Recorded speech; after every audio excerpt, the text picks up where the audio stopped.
Kanchipuram వకుడా silks నాణ్యత మా ప్రాధాన్యత. మదీనాగూడ, మియాపూర్, హైదరాబాద్ లో త్వరలో శుభారంభం.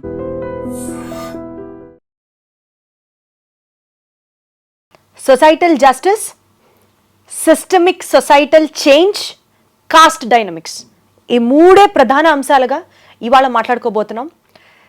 ఏ ఇష్యూకి సంబంధించింది అంటే మీ అందరూ కూడా మీ ఇళ్లలో కూడా ఒకళ్ళొకళ్ళతో కూడా మాట్లాడుకునే burning topic of the day, Amrita Pranay ఇష్యూకి సంబంధించి నల్గొండ కోర్ట్ ఇచ్చిన వర్డిక్ట్ ప్రకారం A2కి మరణశిక్ష, అలాగే ఈ క్రైమ్లో ఇన్వాల్వ్ అయిన వాళ్ళందరికీ లైఫ్ టైం ఇంప్రిజన్మెంట్ శిక్ష.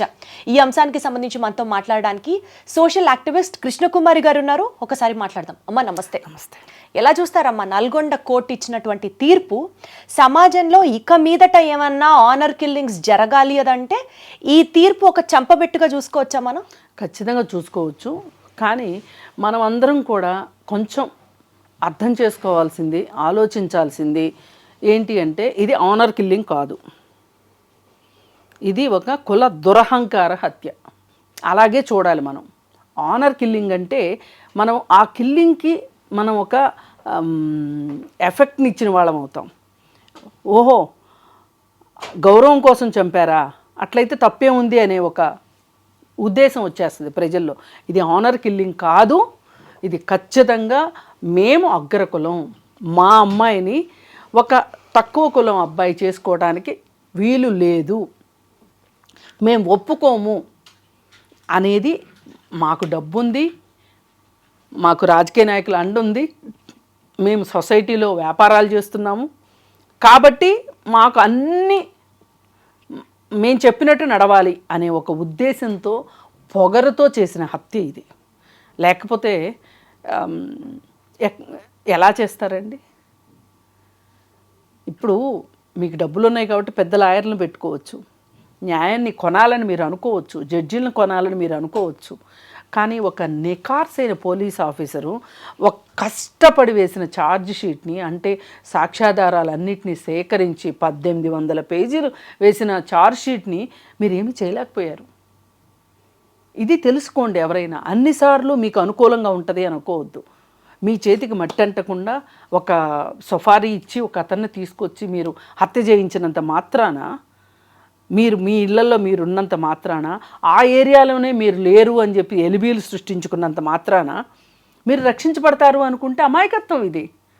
అమ్మ ఇందాక మీరు ఒక పదం వాడారు, కుల దురంకార కిల్లింగ్ అనాలి దీన్ని అని చెప్పారు మీరు, హత్య అన్నారు. ఇప్పుడు సమాజంలో అగ్రవర్ణం, అగ్రకులం, తక్కువ స్థాయిలో ఉన్నటువంటి కులాలు అట్లా కనుక మనం సెపరేషన్ చూసుకుంటే అసలు ఫస్ట్ ఆఫ్ ఆల్ ఈ కుల వ్యవస్థ అనేది ఉండకూడదు. Quite against it.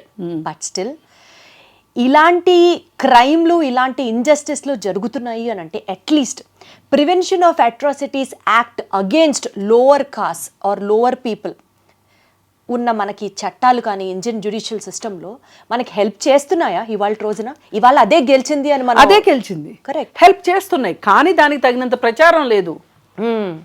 దానికి తగినంత ప్రచారం లేదు. ఇప్పుడు మామూలుగా అయితే ఇలాంటి శిక్ష ఇంతకుముందు ఏ కేసులోనూ పడలేదు, అందుకే ఎవరు ఇంతలా మాట్లాడలేదు. ఇది జరిగినప్పుడు జరిగింది అని ఆ రోజు గగ్గోలు పెట్టేసేసి న్యూస్ ఛానల్స్ కావచ్చు, ప్రజలు కావచ్చు మాట్లాడుకుంటారు, 4 రోజులు మాట్లాడుకుంటారు, 5వ రోజున మర్చిపోతారు సింపుల్గా. కానీ ఈసారి ఎందుకు ఇంత గుర్తుపెట్టుకుని మాట్లాడుతున్నాము అంటే ఎంతో కొంత తక్కువ సమయంలో వచ్చినట్టు లెక్క, కానీ ఇది కూడా చాలా ఎక్కువ సమయమే. ఇప్పుడు జస్టిస్ లేట్ అయితే జస్టిస్ దొరికింది అంతే. అసలు జస్టిస్ కాదు. కొంతమంది 6.5 ఏళ్లకైనా మనకి జస్టిస్ జరిగింది అని వాళ్ళ గట్టిగా మాట్లాడుతున్నాం. కానీ ఇది ఇంకా కొంచెం ముందు వచ్చున్నట్లయితే, 1 సంవత్సరం లోపు 2 సంవత్సరాల లోపు వచ్చున్నట్లయితే చాలామంది రక్షించబడేవాళ్ళు కదా. ఇప్పుడు మట్టుకు ఎంతో కొంత ఇది కొన్ని రోజుల పాటు ఈ విషయం మాట్లాడుకోవాలి ప్రజలు, టీవీ ఛానల్స్ మాట్లాడాలి. దయచేసి మాట్లాడితే ఒక ఆలోచన అనేది వస్తుంది. ఇప్పుడు ఒక ఆలోచన, అవగాహన ఉన్నప్పుడు ఒక హత్య అంత ఈజీగా జరగదు. వీళ్ళు ఏమనుకున్నారు, మాకు డబ్బు ఉంది, మేము చేయగలం, కోర్టులను కొనుక్కోగలం, న్యాయం అమ్ముడవుతుంది. కానీ ఒకటి గుర్తుపెట్టుకోవాలి, అన్నిసార్లు న్యాయం అమ్ముడుపోదు, అన్నిసార్లు జడ్జీలు అమ్ముడుపోరు, అన్నిసార్లు పోలీసులు అమ్ముడుపోరు. రంగనాథ్ లాంటి ఆఫీసర్ ఉన్నాడు కాబట్టి జరిగింది ఆ రోజు. అది ఈ జస్టిస్ జరగడానికి కారణం రంగనాథ్ గారు. ఆయనకి జేజేలు చెప్పాలి ఫస్ట్. ఆ రోజు అక్కడ జిల్లా ఎస్పీగా ఉన్నారు ఆయన వేశారు కాబట్టి ఈ ఛార్జ్షీట్ ఇంత పకడ్బందీగా ఉంది. పైగా ఇవాళ ఆయన అడిగితే ఏం చెప్తున్నారంటే వాళ్ళు హైకోర్టుకి సుప్రీంకోర్టుకి వెళ్తే వాళ్ళు మళ్ళీ రక్షించబడతారా అంటే, మేము వేసిన ఛార్జ్షీట్ ఆషామాషిది కాదు, మేము సేకరించిన సాక్ష్యాధారాలు ఆషామాషి కాదు, మేము ఎంత కష్టపడి లేట్ అయినా సరే మేము ఎన్నో ఏమనాలి ఆధారాలను సేకరించాం, మేము టెక్నికల్ ఎవిడెన్స్ సేకరించాం. ఏఐ యూజ్ చేసి మరి వాళ్ళు ఎవిడెన్స్ ని సేకరించారు. అంటే ఎంత లోతుగా చేశారు చూడండి, వాళ్ళ లోతుగా చేశారు. కోర్టులో ట్రయల్ కూడా అలాగే జరిగింది. పోలీసులను కూడా ఆ విధంగా ఆయన సన్నద్ధం చేశారు. క్రాస్ ఎగ్జామిన్లో ఒక్క సాక్షిని 10 రోజులు ఎగ్జామిన్ చేశారంట, క్రాస్ ఎగ్జామిన్. అంటే ఎంత అద్భుతంగా జరిగింది. అందరి సహకారం ఉంది దీంట్లో. ఈ సహకారంతో ఇవాళ ఈ జస్టిస్ జరిగింది అని అనుకుంటున్నాం. అమ్మ, యూజువల్ గా ఒక రెగ్యులర్ మైండ్ సెట్ మనది ఎలా ఉంటుంది తెలుసా? సపోజ్ ఇప్పుడు పోలీసులు కల్ప్రిట్స్ ని పట్టుకోలేదు అనుకోండి, పోలీసులు అమ్ముడుపోయారు, చట్టం తన పని తను చేసుకుపోవట్లేదు, చట్టం అమ్ముడుపోయింది, ఇలా మాట్లాడతాం. ఇవాళ రోజున పోలీసుల దగ్గర నుంచి న్యాయ వ్యవస్థ దాకా ప్రతి ఒక్కళ్ళు ఖచ్చితంగా నికార్సుగా పనిచేశారు కాబట్టి ఇవాళ మనకి జస్టిస్ వచ్చింది అనుకుంటే, రెండో సైడ్ ఆఫ్ ది కాయిన్ మాట్లాడితే ఇప్పుడు సమాజం బాధ్యత ఉంది. సమాజంలో కూడా డీప్ గా నాటుకుపోయిన ఇలాంటి మైండ్ సెట్స్ మారాలి, 100% మారాలి. అవి ఎలా మారుతాయి అంటే, మనము ఈ జరిగిన దాని గురించి గ్లోరిఫై చేస్తూ మాట్లాడాలి. ఏది ఇవాళ వచ్చిన తీర్పుని మనం మాట్లాడాలి. ఆ జరిగిన నేరాన్ని నేరంగా మాట్లాడుకోవాలి. వాళ్ళు ఏం సాధించారు ఈరోజు, మారుతిరావు ఏం సాధించాడు, శ్రవణ్ ఏం సాధించాడు, ఈవేళ ఎవరికి నష్టం జరిగింది. ఇవాళ నిజంగా ప్రణయ్ తల్లిదండ్రులకి కొడుకు లేకుండా పోయాడు. ఇప్పుడు అమృతకి భర్త లేకుండా పోయాడు. ఆ బుడ్డోడికి వాడికి ఏం తెలుసు, వాడు అసలు తండ్రినే చూడలేదు. ఎంత దుర్మార్గం, ఎంత దారుణం. ఏమి మీరు ప్రేమ కోసం చస్తాము, ప్రేమ కోసం చంపుతాము అని మీరు మాట్లాడుతున్నారు కదా. ఇది ప్రేమ కోసం చంపటం చావటం కాదు. చచ్చేంత ప్రేమ, చంపేంత ప్రేమ ఎవరికి కావాలండి? ప్రేమ అది కోరుకోదు, బతికించే ప్రేమ కావాలి. అదే కదా. అదే ఆ రోజు సరే వాళ్ళ నిర్ణయానికి వాళ్ళని వదిలేసి మీ దోవను మీరు బతుకుంటే, వాళ్ళ దోవను వాళ్ళని బతకనిస్తే ఏమయ్యేవాళ్ళు? బతికి చూపించేవాళ్ళో కాదో, లేదంటే నీ కూతురు నీ దగ్గరికి వచ్చేదేమో నీ కోరిక ప్రకారం. ఆ భర్త నచ్చకపోతే ఏం చిరంజీవి గారు అమ్మాయి వచ్చేస్తే చిరంజీవి గారి దగ్గర పెట్టుకోవాలా? ఏం నువ్వు కూడా అలాగే చేసేవాడివి కదా, చేయొచ్చు కదా. ఒక గిల్ట్తోనే కదా మొన్న ఆయన కూడా సూసైడ్ చేసుకున్నాడు. ఏం సాధించాడు మారుతిరావు? ఇప్పుడు అసలు ఇంకో కొత్త విషయం, శ్రవణ్ భార్య కూతురు కోర్టు దగ్గర కాస్త హడావుడి చేశారు. ఆ రోజు మీకు తెలియదా? అంటే శిక్ష పడదు అని అనుకున్నారు కాదు. మీ ఆయన చాలా గొప్పలు చెప్పుకుని ఉంటాడుగా ఇంట్లో, నేను అమృతని ఇలా కొట్టాను, అమృతను అలా కొట్టాను, అమృత ప్రేమికుడి దగ్గర నుంచి అమృతను విడగొట్టాను, అది చేశాను ఇది చేశాను అని గప్పాలు కొట్టుకుని ఉంటాడుగా. అవన్నీ మీరు వినే ఉంటారుగా. అన్న కోసం ఆ మాత్రం ఈ తమ్ముడు చేయడా, అన్న రాముడు కోసం ఉన్న లక్ష్మణుడు లాంటి వాడని కీర్తించారు కదా ఆ రోజు. మరి ఆ రోజు ఇవాళ శ్రవణ్ కూతురు అంత ఏడుస్తూ మాట్లాడుతూ, అంత బాధపడుతూ, వాళ్ళ ఆవిడ మీకు ఒక నమస్కారం అని చెప్పి అందరికీ చెప్పటము, ఇవన్నీ మరి ఆ రోజు మీకు మీ భర్త మీ తండ్రి చేసింది చాలా హీరోయిక్గా అనిపించింది. అంతా అమృత వల్లే జరిగింది, అంతా అమృత చెప్పిందా భర్తను చంపేయమని? ఎందుకు చంపాలి? ఇవాళ కనీసం మీరు రేపొద్దున అతను జైల్లో ఉంటే ములాఖత్కి వెళ్ళడానికైనా అవకాశం ఉంది. కానీ ఈ ప్రణయ్ తల్లిదండ్రులకి ములాఖత్ ఉందా? కొడుకుతోటి అమృతకి ములాఖత్ ఉందా? అమృత కొడుక్కి తండ్రితో మాటామంతి ఉంటుందా? లేదు కదా, లేకుండా చేశారు కదా. ఎవరికి ఎక్కువ అన్యాయం జరిగింది? వాళ్ళు మీకేదో అన్యాయం జరిగిందని అంత బాధపడిపోయి గగ్గోలు పెట్టేసి ఏడుస్తున్నారు. అసలు ఇంకో మాట, అసలు ఈ మారుతిరావు అనే ఫ్యామిలీకి పెద్ద ఫైనాన్షియల్ బ్యాక్గ్రౌండ్ ఏమీ లేదు. చాలా చిన్నగా మొదలైనవి వాళ్ళ జీవితాలు కూడా. ఎన్నో దరిద్రాలు చేసి రియల్ ఎస్టేట్ గా రియల్ ఎస్టేట్ రంగనాథ్ గారు మాట్లాడుతూ రియల్ ఎస్టేట్ చేశాడు, కానీ రియల్ ఎస్టేట్ చేసే వాళ్ళందరూ దొంగలు దుర్మార్గులు కాదు. అతను ఏ విధమైన తప్పులు చేయకపోతే సఫారీ గ్యాంగులతోటి పరిచయం ఉంటుంది. అసలు ఒక గుజరాత్ గ్యాంగ్ తోటి ఆయనకి పరిచయం ఉంది. ఆయన రియల్ ఎస్టేట్ దందాలు చేసేటప్పుడు బెదిరించడానికి ఆయన స్థలాలని ఆక్రమించి అవన్నీ చేసేటప్పుడు ఆయనకు అండదండగా ఉన్న వాళ్ళే ఇతన్ని పరిచయం చేశారు, ఈ సఫారీ గ్యాంగ్ని. అలా వచ్చినాయి డబ్బులు మీకు. లేకపోతే ఈరోజు కోర్టు దగ్గర నుంచి పారిపోవడానికి కార్లు, ఉండటానికి పెద్ద పెద్ద ఇళ్ళు, ఇవన్నీ ఎక్కడి నుంచి వస్తాయమ్మా? అడగండి ఒకసారి మీ శ్రవణ్ని. ఈసారి వెళ్ళినప్పుడు మీ నాన్న అడుగమ్మా.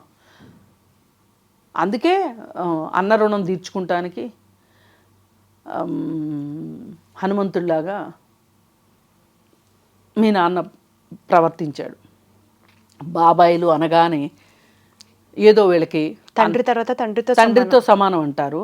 ఆ తండ్రితో సమానమని ప్రేమాభిమానాలు పంచితే మంచిదే, కానీ ఇలా హత్యా రాజకీయాలు అయితే చేయాల్సిన అవసరం లేదు, హత్యలు చేయాల్సిన అవసరం లేదు.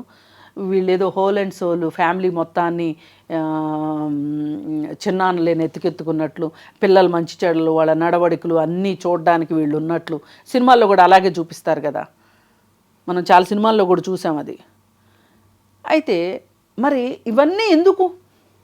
ఇవన్నీ జరగకుండా మనం చాలా సిచ్యువేషన్స్ చూస్తాం కదమ్మా, కొన్ని సినిమాల్లో కూడా చూపించారు. ఇంటర్ కాస్ట్ మ్యారేజ్ చేసుకున్నటువంటి కపుల్స్ ఆ కమ్యూనిటీస్లో వచ్చిన డిఫరెన్సెస్ వల్ల కావచ్చు, ఆర్ తన లైఫ్ వేరు తిన లైఫ్ వేరు, కలిసి ఉన్న తర్వాత కలిసి ఉంటున్నప్పుడు కొన్ని సమస్యలను చూసిన తర్వాత విడిపోయిన సందర్భాలు కూడా మనం బోల్డ్ చూసాం.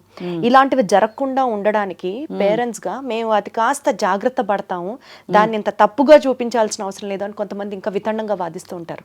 కరెక్టే. నేనేమంటానంటే వాళ్ళు వచ్చేసినప్పుడు మీరు ఆదరించండి. వచ్చినప్పుడు అప్పుడు ఏమన్నా గొడవలు అయినప్పుడు అప్పుడు చూసుకోండి, అప్పుడు ఆదరించండి. ఎంతైనా ఒక మనిషిని చంపడం ఎంతవరకు కరెక్ట్? మీ అమ్మాయిని మీరు జాగ్రత్త చేసుకోవాలనుకోవడం తప్పే కాదు. Very well said. నేనేం కాదన్ను, కానీ వేరే వాళ్ళ పిల్లోని చంపే హక్కు ఎక్కడుంది మీ అమ్మాయి కోసం? దట్టు మీ అమ్మాయి ఏమన్నా మీ ఇంటికి వచ్చిందా? రాలేదు కదా. ఏమి న్యాయం అసలు? ఒక మనిషిని చంపే హక్కు ఎవరిచ్చారు అసలు? ఒక చెట్టునే నరకొద్దు, చెట్టు నరికితే 10,000 జరిమానా అంటున్నాం. అలాంటిది ఒక మనిషిని చంపితే? ఒక చెట్టుకో ఒక ఆవుకో ఉన్న విలువ ఒక మనిషికి లేదా? వాళ్ళు ఏ కులంలో పుడితే మట్టుకేంటి? అసలు కులాన్ని బట్టి మీరు ఎట్లా ఇది తప్పు ఇది ఒప్పు అని మీరు నిర్ణయిస్తారు? ఇప్పుడు మీరు కట్నాలు కానుకలు అన్నీ ఇచ్చి మీరే చూసి మీ కులంలోనే తిథులు నక్షత్రాలు చూసి చేసిన పెళ్ళిళ్ళన్నీ బాగుంటున్నాయా? అక్కడ కట్నాల కోసం వేధిస్తున్నారుగా. మొన్న కుక్కర్లో పెట్టి చంపినవాడు, ముక్కలు చేసి కైమా కొట్టి కుక్కర్లో ఉడకబెట్టినవాడు ఒకే కులం వాడు కదా. పెద్దలు, అది కూడా పెద్దలు కుదిర్చిన పెళ్ళి కదా. మరి ఏంటి దానికేం చెప్తారు సమాధానం? ఇప్పుడు కూడా ప్రణయ్తో ఆ అమ్మాయికి నచ్చకపోతే ఏ మూమెంట్లోనైనా వచ్చేసే హక్కు అమృతకు ఉంటుంది. అలా ఫ్రీడమ్ పేరెంట్స్ ఇవ్వాలి. మీ అమ్మ తప్పు ఒప్పు నువ్వు చేసేసావు, నువ్వు ఎక్కడన్నా సంతోషంగా ఉండాలి. నువ్వు చిరంజీవి గారి కంటే మొనగోడివా? ఆయన ఇవ్వలా స్టేట్మెంటు? అమ్మ నువ్వు ఎక్కడన్నా నువ్వు సంతోషంగా ఉండాలి స్వీటీ, నీ నీ సుఖ సంతోషాలే మాకు ఇష్టం, నిన్ను ఇబ్బంది పెట్టాలని మేము అనుకోవట్లేదు అని ఆయన ఓపెన్ స్టేట్మెంట్ ఇచ్చారా లేదా? మా బాబాయ్ వల్ల మాకు ప్రాణహాని ఉంది అని చెప్పి ఆ అమ్మాయి కేసు పెడితే చిరంజీవి గారు అది ప్రముఖంగా వీడియో చేసి మరీ పెట్టారు కదా. ఎంత ధైర్యాన్ని ఇచ్చారు కూతురికి. కరెక్ట్. రెస్పాన్సిబుల్ పేరెంటింగ్ ఇచ్చారా? ఇచ్చిన తర్వాత మళ్ళీ అక్కడ ఇబ్బందిగా ఉంది అంటే ఒక బేబీని కన్న తర్వాత కూడా తీసుకొచ్చుకుని పెంచుకున్నారా? చూసుకుంటున్నారా లేదా? మళ్ళీ ఆ అమ్మాయికి ఇంకొక జీవితాన్ని ఇవ్వాలి, అమ్మాయిని చదివించాలి, ఆ అమ్మాయి కాళ్ళ మీద అమ్మాయి నిలబడాలని అమ్మాయిని చదివించారా? ఆ తర్వాత మళ్ళీ ఇంకో పెళ్లి చేశారా? వాళ్ళు ఎప్పుడేం చేయాలో అది చేశారు. ఎవరైనా ఇది చూసి నేర్చుకోరు. చంపిన వాళ్ళు ఆదర్శం. అందుకే ఆ రోజు ఆ కుల సంఘాల వాళ్ళు ఈ కుల సంఘాల వాళ్ళు వచ్చి సూర్యాపేటలో పెద్ద ప్రదర్శన చేశారు మారుతీరావుకి సపోర్టింగ్గా. ఇలా సమాజం మారాలంటారమ్మా? సమాజం మారాలి ఖచ్చితంగా. ఇప్పుడు ఈ తీర్పే గనక ఇంకొక ఇది జరిగిన తర్వాత కనీసం 2020లో వచ్చిన 2020 తర్వాత వచ్చే ఇలాంటి కులదురహంకార హత్యలు ఆగి ఉండేవి కదా. నిన్నగాక మొన్న బంటి చనిపోయాడు, కృష్ణ చనిపోయాడు కదా. చనిపోతే 3 తరాల వాళ్ళు కలిసి హత్య చేశారు కదా. 3 తరాల వాళ్ళు వాళ్ళు జైల్లో కూర్చున్నారు కదా. ఏమనుకుంటున్నారు, ఎవరికి వాళ్ళు మాకు డబ్బులు ఉంటే మేము కోర్టులు మేనేజ్ చేయగలము, జడ్జిలు మేనేజ్ చేయగలము, పోలీసులు మేనేజ్ చేయగలము అనుకుంటున్నారు. అవేవి కుదరవు అని చెప్తే వెళ్ళిపోయింది. ఇదే పని ఏ పోలీస్ అయినా చెయ్యాలి, కరెక్ట్. ఏ కోర్టు అయినా ఇదే పని చెయ్యాలి. చేస్తేనే ప్రజలకి మన న్యాయ వ్యవస్థ మీద ఒక నమ్మకం కలుగుతుంది, నమ్మకం వస్తుంది. తప్పు చేయాలనుకున్న వాళ్ళు ఒక క్షణం ఆలోచిస్తారు, రేపు అదే గతి మనకే పడుతుందేమోనని. కరెక్ట్. ఇవాళ అమ్మాయి ఏడవటం కూడా మంచిదే అనిపిస్తుంది ఒక రకంగా చూస్తే. ఇప్పుడు ఇంకొకడు ఎవడన్నా ఇంత హీరో వేషాలు వేయకుండా ఉంటాడు. ఇప్పుడు ఎవరండి ఏడుస్తున్నారు? నీ భార్య నీ కూతురే ఏడుస్తున్నారు కదా. ఎందుకు ఆ పనులు చేయడం దేనికి? కరెక్ట్. ఇప్పుడు కన్ను పోయినంత కాటుకు పెట్టుకోమని ఎవరు చెప్పారు మీకు? లేదు కదా. అందుకని ఏంటంటే ఇవాళ సొసైటీలో కావాల్సింది ఏంటంటే చట్టము గురించి అవగాహన. ఇప్పుడు కులాంతర మతాంతర వివాహం చేసుకుంటే చట్టరీత్యా నేరం కాదు, ఇది కరెక్ట్, ఇది నేరం కాదు అంటే చెయ్యొచ్చు అనే కదా. చంపితే నేరం అనేది ఇవాళ ప్రూవ్ అయింది, పెళ్లి చేసుకుంటే నేరం కాదు అనేది అవగాహన కలిగించాలి. పైగా ప్రభుత్వం దగ్గర నుంచి కూడా ఒక ప్రోత్సాహకం అనేది ఉండాలి.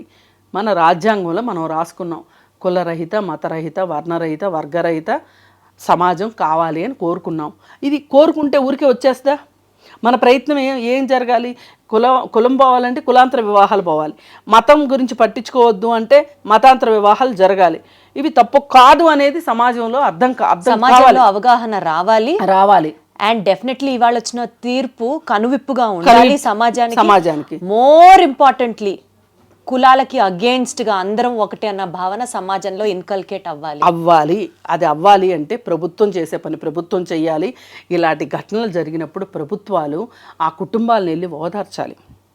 ప్రభుత్వం వెళ్ళి ఆ కుటుంబంతో ఉంది అంటే ఆ హత్య చేసిన వాడు గజగజలాడతాడు.